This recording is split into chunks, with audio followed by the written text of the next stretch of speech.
everyone, welcome to Chinatown Anika. Today we are going to learn how to use yao. Yao has three different meanings in Chinese. Today we are going to learn the first one, which means want. So we can put a verb after yao, means I want to do something.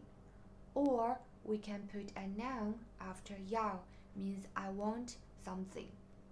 For example, if I say 我要去音乐会，音乐会 means concert.